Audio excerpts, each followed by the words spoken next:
The season is not over yet. Put on the brakes, everybody. Indiana has beaten Purdue at home 72 to 67. It was a pretty dominant win from start to finish, and it felt like Indiana hit another gear. We're here to talk about it here at the House of Hoosier. I'm Ian Plaskoff. That's Noah Gerkey, as always. We are currently at 1:06 a.m. Eastern Time, the night after, morning after the game. We're here. Let's do it. Indiana 72 to 67, a winner, and it felt like everything clicked. I mean, Indiana led for over three-quarters of this game, and there were a bunch of different things that led to that. But I think we have to start with the atmosphere. I think that was the biggest point of the game, and Coach DeVries made it a point in his presser saying this is what Assembly Hall should feel like. This place is special. That's doesn't get much better in college basketball when Assembly Hall feels like that, and our guys really played off of it. And they did. We walked into the gym and something felt different. It felt like this was going to be a big game crowd, big game vibes. And it really seemed like from the tip, Indiana used that as fuel, as momentum. Hey, this team is behind us. There's a lot of question, and maybe a lot of people not even watching the basketball team with the success that the football team was having. But now there's a bigger light being shown on the basketball team in this particular scenario. And now you get a top 15 rival coming into town, and they got that big game feel and people to buy in. This is a perfect time for Indiana to pick up a win and to gain some traction and some momentum with their fans before the thick of this Big Ten schedule, which is still a gauntlet that we've talked about. Yeah, it's funny you think about it. This is the first game since Indiana football season has come to an end where this is now the main sport in Indiana, but they still had the team there. Kurt Signetti was there. He was very popular. They brought the trophy out. They showed him on the Jumbotron a couple times, and that really did get the crowd juiced up before the game. And I think doing that before the game was a good idea. But no, this crowd was great. The stripe out was very successful.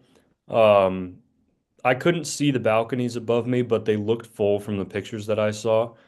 But regardless of how many people were there, it was intense. They didn't stop for it was like they were an extra player. And I mean, Indiana, we know this year especially in the second half struggles. And when things start to slip away, you're like, uh-oh. And that started to happen. But then down the stretch, they delivered one thing. The crowd helped them out and just kind of pushed them along until the end, and they hung on by a thread. So credit to the crowd there. Now, part of the reason why Indiana um, was strong at the end of the game, Connor Enright, and Connor Enright, we know, gets a lot of conversation, a lot of good, a lot of bad. A lot of people don't like that he doesn't shoot very much, but Connor Enright shot when maybe people thought he shouldn't, and he made it. And that basically iced the game for Indiana. He finished with 8 points, 8 assists on 2 of 5 shooting, both all 5 shots from beyond the arc. And he was glued to Braden Smith's hip for 40 minutes. Not going to wow you on the stat sheet by any means, but Connor Enright deserves his flowers.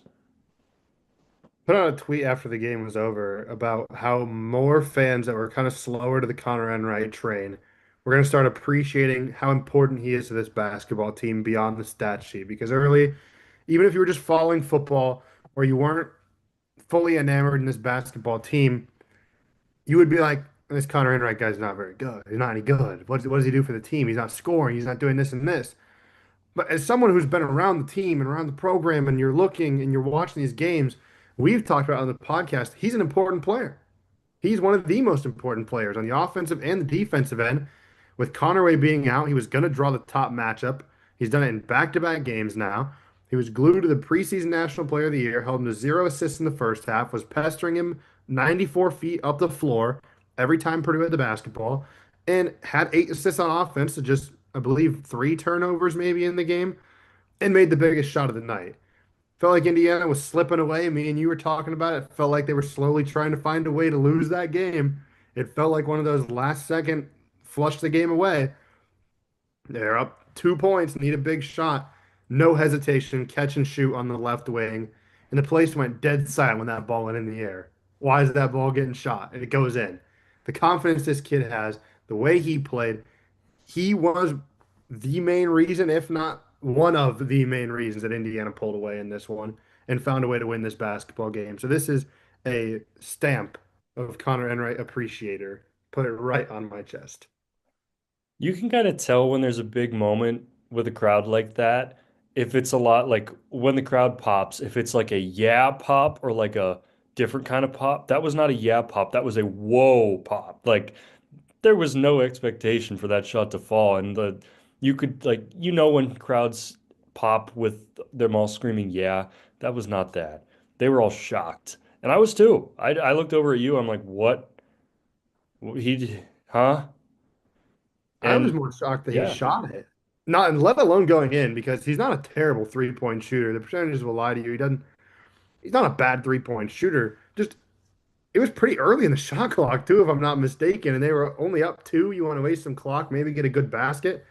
I mean, he stepped right into that thing and let it fly. And I mean, that was arguably one of the best plays of the night. It sealed the deal, but what an awesome moment. That was one of 12 threes that Indiana hit in this game on 33 attempts. They were plus 15 in the three-point shooting category over Purdue as the Boilers were 7 for 20. Purdue left a lot on the table. It really did. I mean, they were 8 for 15 from the free throw line. Really struggled in the first half. I think they had 5 assists at the half in total.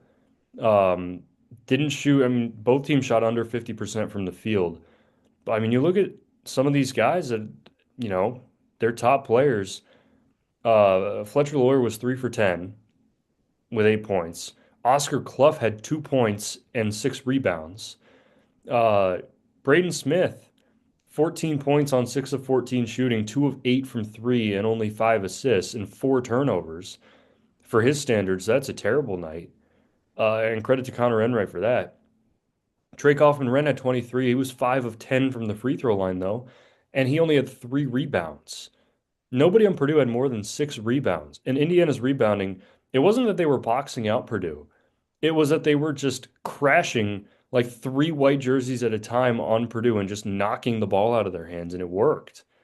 And as a result, the leading rebounder in this game was Tucker DeVries, who also had a great night for the most part offensively when needed. He didn't shoot the ball a whole lot, but it was just like the effort. I mean, Purdue did not play well, and they've lost their third in a row, but a lot of that was because Indiana just had more effort on the floor than Purdue. When has anybody been able to say they out hustled a Matt Painter coach team? Like that was something that shocked me. Growing up in Lafayette, you watch a lot of Purdue basketball, like I did. They've always been one of those teams that out scraps you, out hustles you, do all the winning plays. And it seems like after losing two in a row, they came into this game on their heels. They weren't the attacker. They were the let's try to salvage something. Let's try to figure something out, get back on track. And Indiana was the attacker. Hey, we got to push the issue. We got to go. We got to do all the small things. And they out hustled Purdue. They played harder. They played more physical. They wanted to win the basketball game more. And you don't normally see that out of a Matt Painter coach team. And it's a credit to this team. It's a credit to the crowd. It's a credit to the players, the coaching staff, whoever got them juiced up for this game, maybe realizing it's one of our best opportunities to get a quad one win. Oh, and it's a rival on our home floor. It was remarkable. It was the first game this year that you truly felt like this is what Indiana basketball should feel like.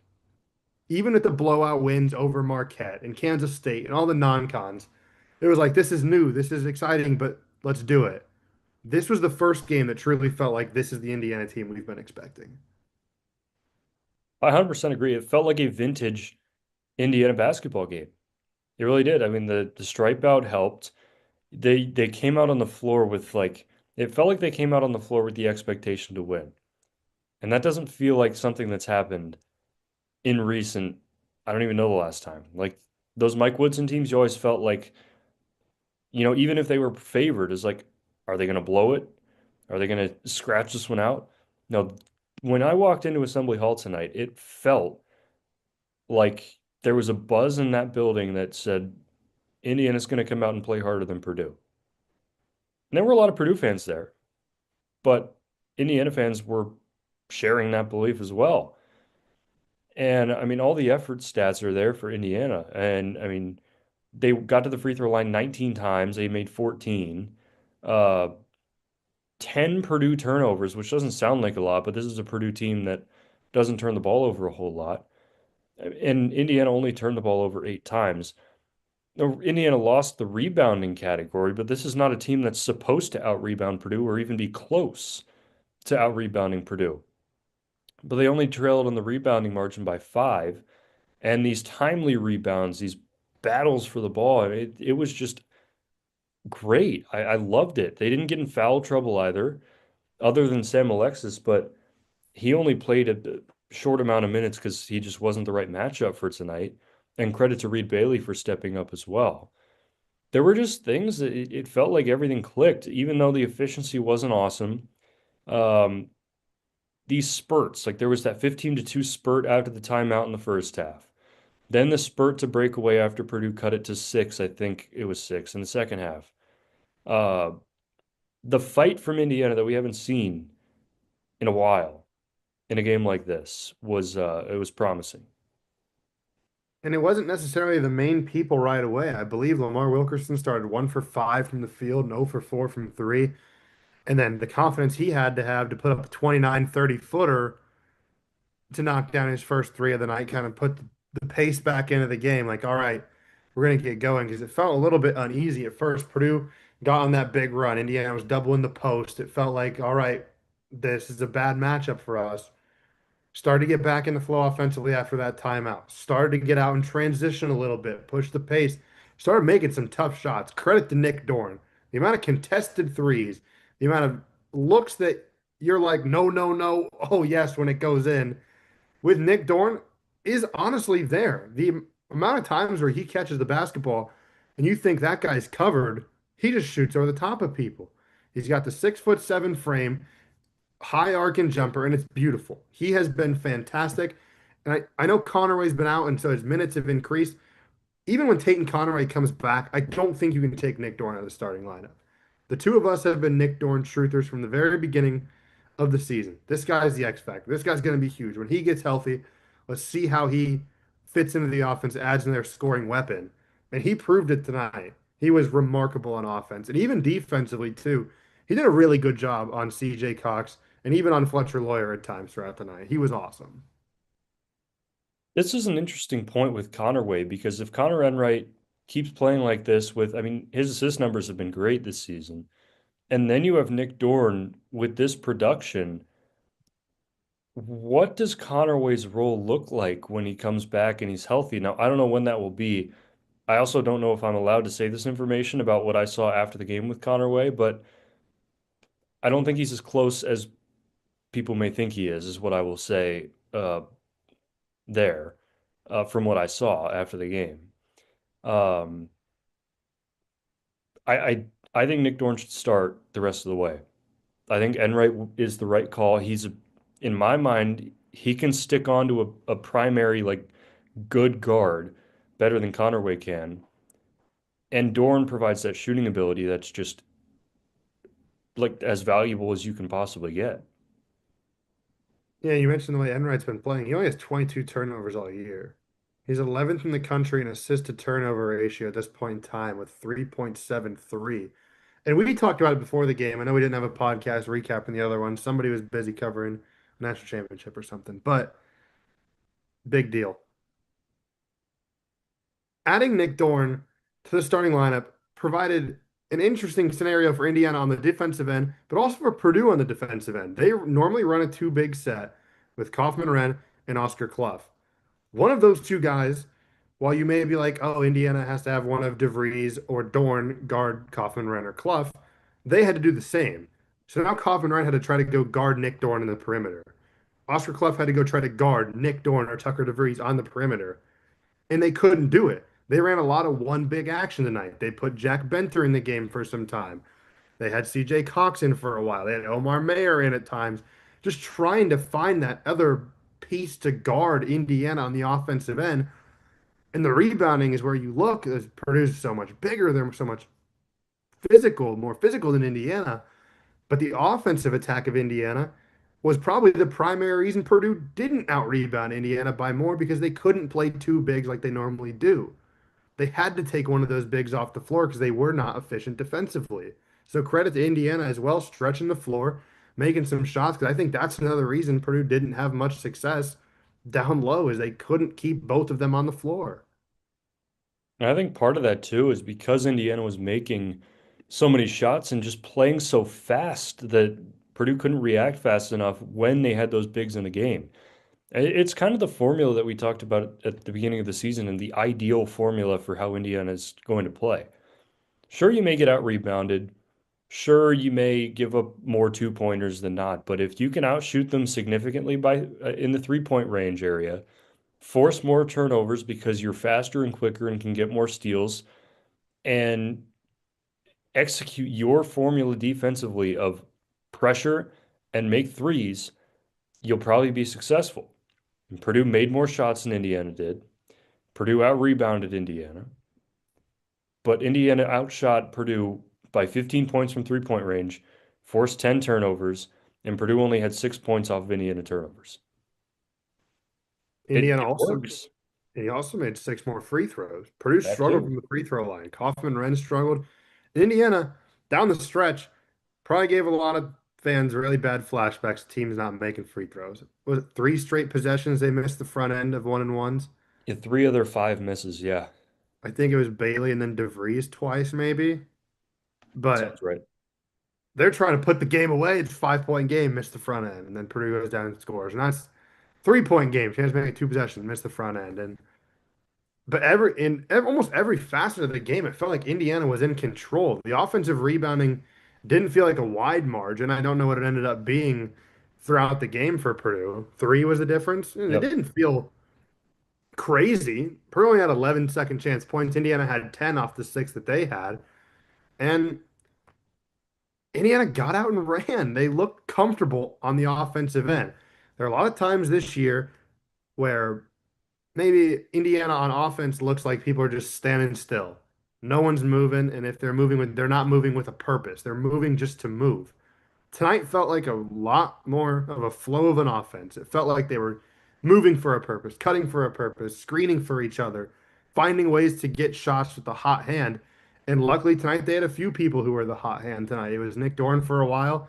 Wilkerson had two in a good stretch, and DeVries shot the basketball well. He's done back-to-back games of shooting the basketball well, even if you go back to the second half.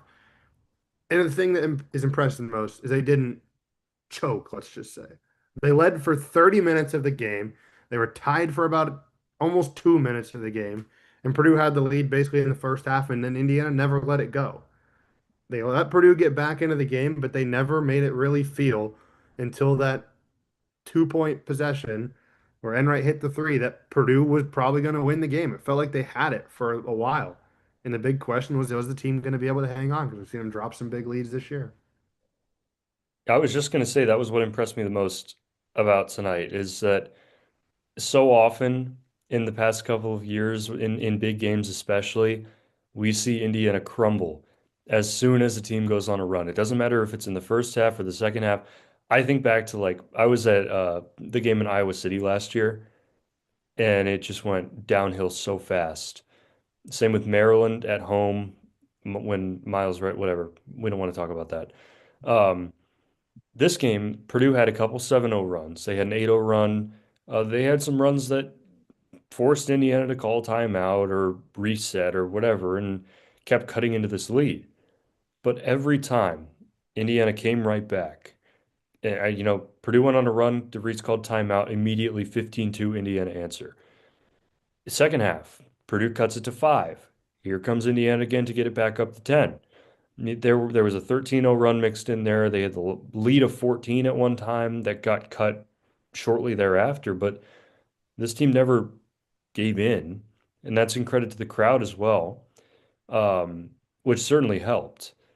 But that was the most encouraging thing, is that in a big game, they didn't crumble as soon as things didn't start to go their way. Well, we saw them do it earlier this year with Nebraska, which I think, honestly, if that game isn't played over break, Indiana probably, I don't want to say they probably win the game, but it looks a little bit different for Indiana. I think it was the day after the Peach Bowl we decided, is that what it was? The day after the game in Atlanta. Yep. No one was really on campus. They had a 16-point lead in the second half and ended up letting that one go. And that one, you look back on, you maybe, are kicking yourself a little bit for not getting that one because of what Nebraska has turned into in one of the most incredible stories in college basketball. But up until this point, Indiana really hadn't done anything to hurt themselves, but they really hadn't done anything to help themselves either. Didn't really have a good win at all. Didn't have a quad one win at least. They didn't necessarily have a bad loss either. Minnesota's a quad two loss. They've been playing pretty good basketball as well. So they were kind of right in the middle. You're right around this bubble-ish area, and it was time to make a decision on where you want to go with your season from here. And it basically started tonight. They pick up that first quad one win. Now they head out west, and they've kind of made that first step to help their resume look better come March. Because now you've got that first quad one win in your belt, and you've got a lot more chances to pick those up, albeit not easy opportunities. They've finally done something that wasn't expected. When we did the season preview, we're like, this team's probably going to beat the teams they're supposed to beat, and they might be able to beat teams they're not going to beat. But they could also get beat by bad teams if they shoot poorly. They've done the complete opposite. They've lost to whoever they're actually supposed to lose to, and they've beaten whoever they're supposed to outside of Minnesota, which is arguable. Tonight was the first step away from that trend. It kind of felt like this team was treading water and like waiting to see its fate for the tournament. Like you can tread water all the way to the end, but at that point, you're going to run out of steam at some point and you're not going to have the resume. You can tread water, but you have to be able to find a spot to get out of it. And this is, like you said, a step in that direction. You can't go in that philosophy of win the games you're supposed to win, lose the games you're supposed to lose, because that's not a tournament team. There's no reason to put a team in that if it's not favored, it's going to lose. Um, so Indiana doing that tonight, yesterday, whatever you want to call it, it's 1:30 in the morning. I don't care. This one against Purdue is a really big facet for what could be in March. Now, there's still a lot of room that this Indiana team needs to grow into if it wants to make a case for March. But if Indiana lost this game, you might think about penciling in no tournament today on January 28th, 2026. But Indiana treads water, jumps out a little bit, maybe creeps up a little bit, and gives themselves a little more wiggle room to build that resume for March. The good news is they've got a quad two game at home, a quad three game at home, a quad two game at home, a quad three game at home, and also a quad one, two quad ones sprinkled in there as well. Make that one. So a lot of the games they're supposed to win are at home, which helps. But there becomes the issue of you have to beat somebody you're not supposed to beat. USC, UCLA on the road are two teams that are kind of in Indiana's situation. They're beating who they're supposed to be outside of UCLA beating Purdue, but they're really lacking other big wins. They are. UCLA's best win outside of Purdue is Washington. They beat Washington by 2 points. They beat Penn State. They beat Northwestern by 7. They're trying to figure out an identity as well. They don't really know what they are. That's a win on your resume. The way Indiana's played back-to-back games, you're going into that game feeling really good about yourself. Now you get UCLA. Now you get a USC team who you feel like you can get as well. Their best win, Wisconsin, beat them by 2. They're lacking another big win as well. Because their other quad two games are Illinois State, Seton Hall. They lost to Northwestern at home. This is and Washington at home.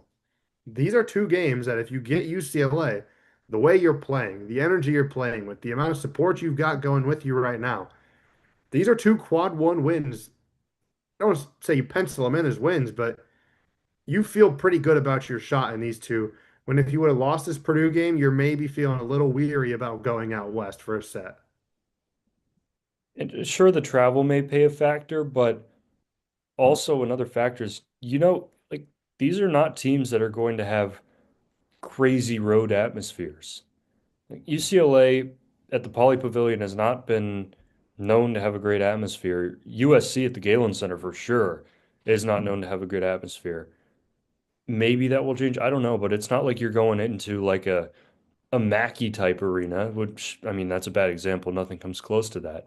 Or even like a Kohl Center or something, like or State Farm Arena. These are not daunting environments. It's just a matter of West Coast travel adjustments. Yeah, then you come back and you've got Wisconsin at home, Oregon at home. Those are, again, two teams that you have a chance at beating. They're not anything special by any means. They're solid Big Ten teams. Oregon struggled a little bit, but like this is a stretch of 4 games. Or if you're Indiana and you come out with, after, I mean, this has changed since beating Purdue. If you come out with at least 3 of the 4, you're feeling really good. Depending on who you drop that one game to, yes. If you win the next three and then drop that home one to Oregon right before your road trip, probably don't feel great. But you feel really good up until that point. It gets a little bit concerning the fact that Wisconsin and Oregon are 2 days separated from each other. I don't know when the last time that ever happened in the Big Ten was. I believe they play Wisconsin on Saturday and then play Oregon on Monday night. Yeah. Wisconsin's at noon on Saturday, Oregon's at 8:30 on Monday, so you kind of have like 2.5 days. Okay, that's still an odd quirk in the Big Ten schedule, but it's neither here nor there. When you look at UCLA and USC, could Indiana potentially have a bigger crowd than one of those two in that game? They're on a high. They just beat a ranked Purdue team. Football season's over. They're primarily known as a basketball school, and they've got a large alumni base out in LA. Could a potential road travel make this more of a neutral site type of game? I'm just asking the question. I have no idea. I won't be We've out there. We won't be out there. But could it potentially feel a lot less like a road environment and more like a neutral site game? we have seen Indiana fans travel well this year, that's for sure. So then you beg the issue of now you're basically playing a neutral site game against a team that's 42nd in the net and 51 in the net, who are both kind of still trying to figure out themselves, similar to what Indiana was a few games ago. I think Indiana's in a pretty good spot. They're in a lot better spot than we thought they were maybe what, even a day ago, even before this Purdue game today. They're in a lot better spot after this one. I know it's a Purdue team that's dropped three in a row. Anytime you can pick up a quad one win against a top 15 team on your home floor, especially against your rival, you feel a lot better about your season, regardless of the way it's been going. And even if this Indiana team doesn't make the tournament, I know we're way far out from that. Still beat Purdue. And for a first year head coach like Darian Devries, sometimes that gives you all the hope and the momentum you need from the fan base, and that, all right, this guy can beat Purdue. Mike This Woodson did it his first time, first year. So, and we saw where that went in year two. So we'll see. it's becoming a regular occurrence. Braden Smith is 3-4 against Indiana in his career. Yeah, 1-3 at Assembly Hall, averaging like Seven and a 7.7 half a points a game. game. Yeah. Yeah, like this is a common occurrence now. And a lot of the times these type of wins have kind of changed the way the team has played going forward. These are huge momentum boosting wins because this is normally when the crowd is at the largest, crowd is at the loudest, they're the most bought in. It's unfortunate now that you head out west and kind of leave your fan base back in town and then have to come back. But can you imagine the crowd they're going to get for Wisconsin on a Saturday afternoon if they beat UCLA in South Carolina or South California, sorry. That'd be I great because I'm on the radio call for that game. So that would be awesome. I think they'd get a big crowd in those next two games because the feeling is back. It feels like the feeling has been restored thanks to Nick Rodecap. It feels like this is back. This is what Indiana basketball should feel like. You know this fan base. People watching, you know the fan base. The highest of highs and the lowest of lows. There's no in between. And that's the way of thinking. So now that Indiana is coming off a win over Purdue, fans are probably thinking the highest of the highs. And if that continues all the way through Wisconsin, they'll still be feeling that way. But if one thing goes wrong, there's no in between. There's no, oh, well, they did this though. No, it is immediately the end of the world. And that's just how Indiana basketball fans are, myself included sometimes. And I think it's fun, but I think we also have to put it in perspective that sure, you're at a high stakes moment of the season where you can make or break your tournament hopes, but also there are lots of opportunities down the road because you have 3 top 15 at the moment ranked teams in the final 6 games of the year. So, and then 3 winnable games as well. I think even our podcast has been a little high of the high, low of the low, trying to stay optimistic type of thing because a lot of Indiana fans don't like to do it. Now's the time to be at the highest of the highs. But another reason why Indiana fans get to the lowest of the lows is because when you see a game like this, and then if they don't play well at UCLA, and you see sort of the trends we saw in that Nebraska and Michigan State and Iowa game, now it's like, where's the team we just saw last week? Is that a one and done thing? Is that a one off? What is the Indiana basketball team we're used to seeing? If they play like this and get beat because of a good shooting night, tip your cap. It's okay. Like that is okay. It's the style of losses we've been used to seeing after the highs of the highs that make you wonder, are the highs of the highs just one-offs? Or is this the team that we're actually been waiting to see? And that's the consistency. That's what everybody wants to see as a sports fan. You want to see consistency across the board for your team. And Indiana's got a chance to prove it. You got two road tests against two teams that are still trying to find themselves. And then you get to return home to what Coach DeVries said, there's nothing like it in college basketball when the crowd gets behind you. And I can imagine the crowd will be behind them if they pick up these two on the road. Saturday, January 31st, 5 p.m., UCLA in Los Angeles, and then also in Los Angeles, Tuesday, February 3rd at 10 p.m. Eastern, Indiana at USC. Yay. Oh boy. Gotta love Western time zones. Yeah, after that, Saturday, February 7th, noon game against Wisconsin, and a Monday night game on February 9th against Oregon. That stretch of four games, it's one to pay attention to, and it'll be really interesting to see how it pans out. But for now, Indiana is victorious 72 to 67 over Purdue. It's 1:37 in the morning here in Bloomington, still riding the high of the win, but I'm going to crash soon. So we'll wrap it up for the House.